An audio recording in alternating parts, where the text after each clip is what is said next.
Good morning, students. Today we will read chapter 2. Okay. Not out said the empire. जैसे जैसे ही Bruce हेलम जो out हुए तब empire out होने वाले थे, तो एम्पायर ने क्या किया, नॉट आउट दे दिया.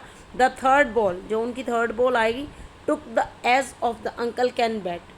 अंकल कैन्स के बैट की एज लगी, मतलब उसका किनारा लगा. And went through the slips, और स्लिप्स में से गई. लवली शॉट, किसी ने कहा lovely shot. Exclaim an elderly gentleman in the pavilion. Pavilion मतलब जो जगह जहाँ पे पब्लिक बैठती है उसको बोलते हैं पवेलियन. पवेलियन से आवाज़ आई lovely shot. A classic shot said another, दूसरे ने कहा बहुत अच्छा shot. The ball reach the boundary and Uncle Ken had another 4 to his name. Uncle Ken के नेम पे कितने रन हो गए, दोबारा फिर 4 रन आ गए. देन इट वॉज ओवर, अब ओवर ख़त्म हो गया. देन द अदर बैट्समैन, अब दूसरे batsman had to face the bowling. दूसरे बैट्समैन की बारी आ गई बॉलिंग को फेस करने की. He took a run off to the first ball and called for second run. अब उसने अपनी पहली बॉल पे फर्स्ट रन लिया और दूसरी बॉल रन के लिए आवाज़ लगाई. Uncle Ken thought 1 run was more than enough. उन्होंने, अंकल कैन ने कहा कि एक ही रन काफ़ी था. वाई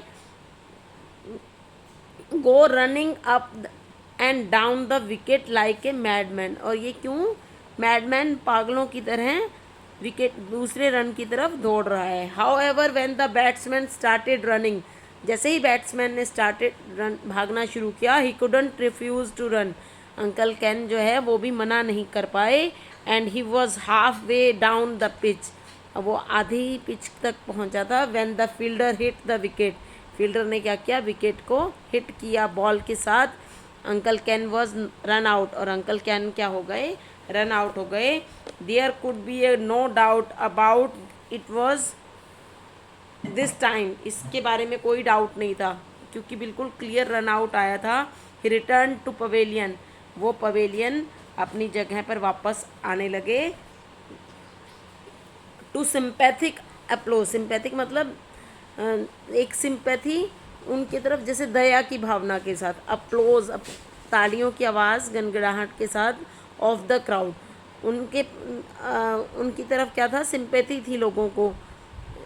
उसी उन्होंने, जो लोगों ने ताड़ियाँ बजाई उनकी सिंपैथी के साथ आवाज़ आई. नॉट हिज फॉल्ट, इसमें उनका कसूर नहीं था. सेड द एल्डरली जेंटलमैन, एक आदमी ने कहा इसमें उसका कोई कसूर नहीं है. The other batsman shouldn't have to try to take 2 run, दूसरे बैट्समैन को 2 रन नहीं लेने चाहिए थे. There wasn't a run there, वहाँ पर वो रन नहीं था.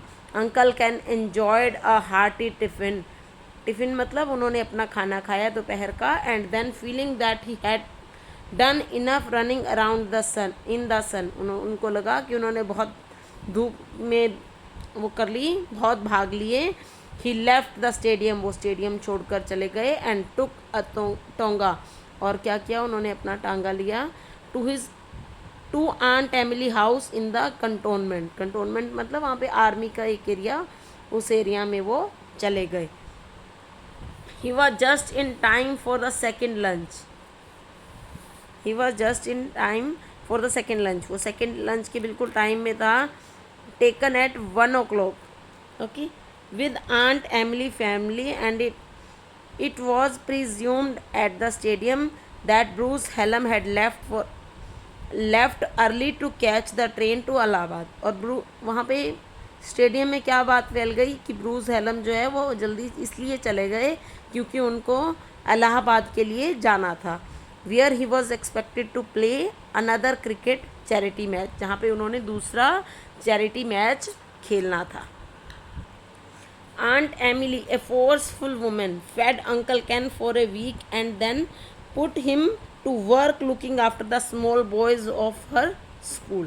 वो आंट एमिली जो बहुत फोर्सफुल वुमेन थी, बहुत मतलब उन्होंने क्या किया, उन्होंने अंकल कैन को बहुत खिलाया और अपने स्कूल के छोटे बच्चों की देखभाल करने में लगा दिया.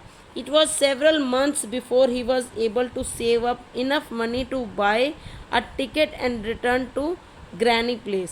बहुत महीनों के बाद कुछ पैसे बचाए और वो अपनी ग्रैनी के घर वापस आ गए. But he had the satisfaction of knowing that he had helped a great Bruce Hallam to add 8 runs to his grand total. अब उनको क्या थी, उनके अंदर एक सेटिस्फेक्शन थी कि उन्होंने कम से कम ब्रूस हेलम के रनों में 8 रन का योगदान दिया.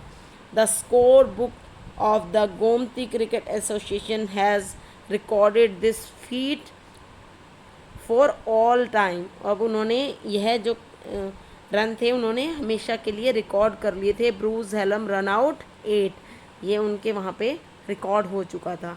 The Gomti team lost the match. Gomti team ने मैच हार गई. But as uncle Ken would readily admitted where would he be without losers.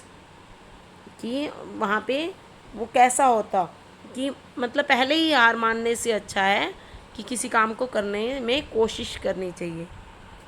We should help others in any way that we can do. Okay, read the chapter and do new words and word meanings. Thank you. Have a nice day.